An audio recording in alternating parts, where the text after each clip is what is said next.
Hello students, आज हम लोग पाठ 7 पढ़ेंगे कबीर वाणी। कक्षा 4 का हिंदी है। आप सभी लोग अपने अपने सामने बुक रख लेंगे, किताब को अपने सामने रखिए और जो मैं दोहा पढ़ूंगा कबीर की वाणी को संत कबीर जी ने लिखा है उसको ध्यान से सुनिएगा। अब हम शुरू करते हैं। करता था तो क्यों किया, अब कर क्यों पछताए, बोए पेड़ बबूल का आम कहाँ से खाए। यानी कहने का तात्पर्य है, कबीर जी का कहने का तात्पर्य है ना। कहते हैं कि जब तू बुरे काम को करने वाला कर्ता बना हुआ था, है ना, तो बहुत समझाने के बाद, संतों के समझाने के बाद भी तुम नहीं माना, तो अब क्यों पछता रहे हो। अब तो पछताने से कुछ नहीं होने वाला है ना। और तुम बबूल का पेड़, कांटेदार वृक्ष लगाए हो, तो आम कहाँ से खाओगे, है ना। कांटे वाला बबूल का पेड़ लगाए हो तो आम कहाँ से खाओगे। कबीर जी का कहने का तात्पर्य यही है। यानी जो मनुष्य जैसा कर्म करता है बदले में उसको वैसा ही फल मिलता है, वैसा ही परिणाम मिलता है। चलिए, जहाँ दया तहाँ धर्म है, जहाँ लोभ तहाँ पाप, जहाँ क्रोध तहाँ काल है, जहाँ क्षमा तहाँ आप। यानी कबीरदास जी कहते हैं, है ना, कबीरदास जी कहते हैं कि जहाँ दया है वहीं धर्म है। यानी जहाँ दया है वहीं धर्म है। उसके बाद से और जहाँ पर लोभ है, जहाँ लालच है वहाँ पाप है। जहाँ पे लालच भरा हुआ है वहाँ पे पाप भरा हुआ है। जहाँ क्रोध है वहाँ क्या होता है, क्रोध जहाँ पे रहता है वहाँ सर्वनाश हो जाता है। वहाँ गुस्सा जहाँ अधिक होता है, आक्रोश होता है, वहाँ सर्वनाश हो जाता है ना। और जहाँ क्षमा तो है आप, यानी जहाँ दया भाव है वहाँ धर्म व्यवहार होता है, और जहाँ लालच और क्रोध है वहाँ पाप बसता है। जहाँ क्षमा और सहानुभूति होती है वहाँ भगवान की वास होती है, वहाँ भगवान होते हैं। चलिए आगे बढ़ते हैं। कबीरा धीरज के धरे, हाथी मन भर खाए, टूक एक के कारणे स्वान घरे घर जाए। यानी संत कबीर जी कहते हैं कि मनुष्य धीरज रख करके काम करता है ना, तो किसी काम को, मनुष्य को किसी भी काम को धीरज रख करके काम करना चाहिए, धैर्य को रख करके काम करना चाहिए। जल्दीबाजी में किया हुआ काम खराब हो जाता है, जल्दबाजी में किया हुआ काम त्रुटिपूर्ण हो जाता है। इसलिए जिस प्रकार से हाथी अपने भोजन को धीरे धीरे खाती है और अपने आत्मा को तृप्त करती है, पेट भरता है हाथी, है ना, उसी प्रकार से मनुष्य को भी कोई भी कार्य धीरे धीरे करना चाहिए, सही तरीके से करना चाहिए, है ना। और एक कुत्ता है जो घरे घरे घूमते फिरता है, घर घर घूमता है, फिर भी उसको एक टुकड़ा ही मिलता है, फिर भी उसको तृप्ति नहीं होती है। कबीर जी का कहने का मतलब यही है। ठीक है, अब आगे बढ़ते हैं। अगला दुआ है, पोथी पढ़े पढ़े जगमुआ, पंडित भयानको, ढाई आखर प्रेम का, पढ़े सो पंडित हो। यानी कबीर जी कहते हैं कि बड़ी बड़ी पुस्तकें पढ़ करके, है ना, संसार में बहुत सारे लोग बहुत बड़े बड़े पुस्तक को पढ़े और स्वर्ग को पहुंच गए, है ना, स्वर्ग के द्वार पहुंच गए, पर विद्वान नहीं हो सके, है ना। कबीर जी का मानना है कि विद्वान वही है जो प्रेम या प्यार को समझता है। ढाई अक्षर कहता है ना यहाँ कि ढाई अक्षर प्रेम के पढ़े सो पंडित हो। पोथी के साथ साथ, किताब के साथ साथ प्रेम भी होना चाहिए। प्यार का वास्तविक रूप पहचान ले तो वहीं सच्चा ज्ञानी होता है और वहीं सच्चा विद्वान होता है। कहने का मतलब यही है।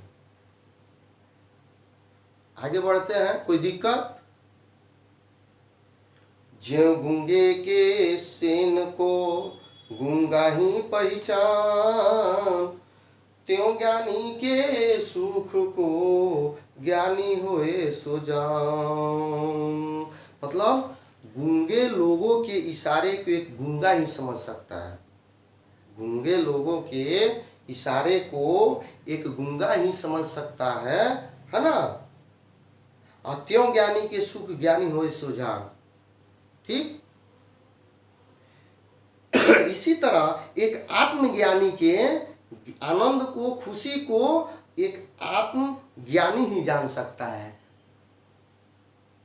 जहाँ यहाँ कहा है कि त्यों ज्ञानी के सुख को ज्ञानी होए सो जान, यानी ज्ञानी के सुख को, आत्मज्ञानी के सुख को आत्मज्ञानी ही जान सकता है। यानी ज्ञानी को ज्ञानी ही और गूंगे की इशारा को गूंगा ही जान सकता है। ठीक है, आगे बढ़े। काम क्रोध मद लोभ की जब लग घट में खाम, तब लगी पंडित मूर्ख हूँ दोनों एक समान। कबीर जी कहते हैं, है ना, कबीर जी कहते हैं कि मनुष्य के हृदय में, है ना, मनुष्य के हृदय में काम यानी इंद्रिय सुख या कार्य की कोई इच्छा आ जाए, लोभ आ जाए, लालच आ जाए, है ना, तो उसके हृदय में अगर भंडार भर जाए इसका, तो नशा हो जाए, मोह का भंडार भर जाए, तो वो मूर्ख और पंडित दोनों एक समान लगने लगते हैं, एक समान दिखते हैं। यानी मूर्ख और पंडित में कोई अंतर नहीं रह जाता है। बहुत बड़ा कोई पंडित है, बहुत बड़ा ज्ञानी है और उसके अंदर इंद्रिय सुख की कामना आ गई, लालच आ गई, नशा आ गया, अहंकार आ गया, तो वो एक अनपढ़ जो है, एक पढ़ा लिखा जो नहीं है, उसी के समान उसका भी तुलना किया जाएगा। कबीर जी का कहने का तात्पर्य यही है। चलिए आगे बढ़ते हैं। अगला दोहा है,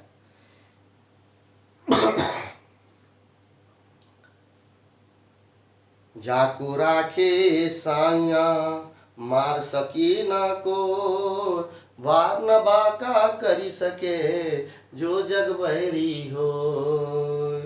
यानी कबीर जी कहते हैं, जाको राखे साइया माने जिसको भगवान रखते हैं, जिस पे भगवान की साक्षात कृपा होती है ना, उसको कोई नहीं छू सकता है, उसको कोई नहीं मार सकता है ना, उसका कोई कुछ नहीं बिगाड़ सकता है। अगर संपूर्ण संसार, संपूर्ण सृष्टि अगर उसका बैरी शत्रु बन जाए तो भी उसका एक बाल भी टेढ़ा नहीं कर सकता है, एक बाल भी नहीं तोड़ सकता है।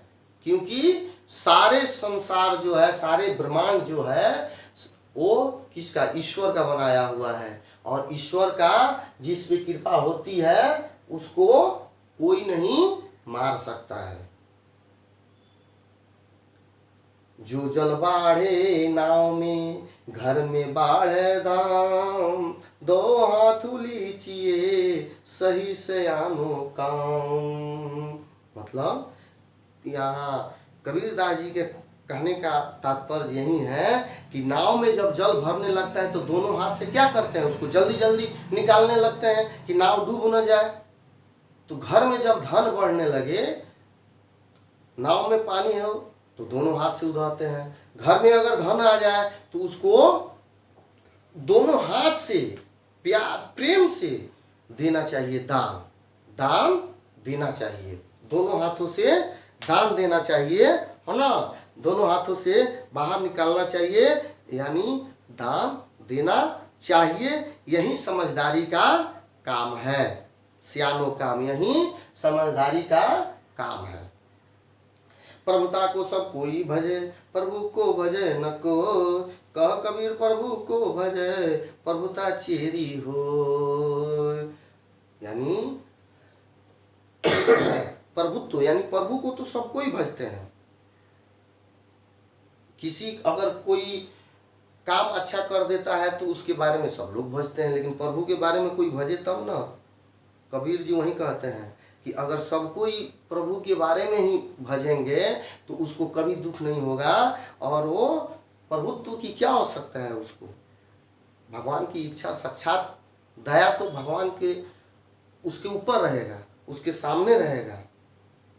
ठीक है, तो ये कबीर की वाणी थी दोहा। जो कठिन शब्द है, शब्दार्थ है, उसको हमने लिख दिया है। इसको आप लोगों ने कॉपी में नोट कर लेंगे। नोट बुक करने के बाद से इसमें से 5 दोहा जो है, यानी 1 2 3 4 5 दोहा आप लोग याद कर लेंगे, और ये 5 दोहा याद कर करके आएंगे। ठीक है, बाकी अगर कोई दिक्कत हो समझने में तो आप लोग पूछ सकते हैं।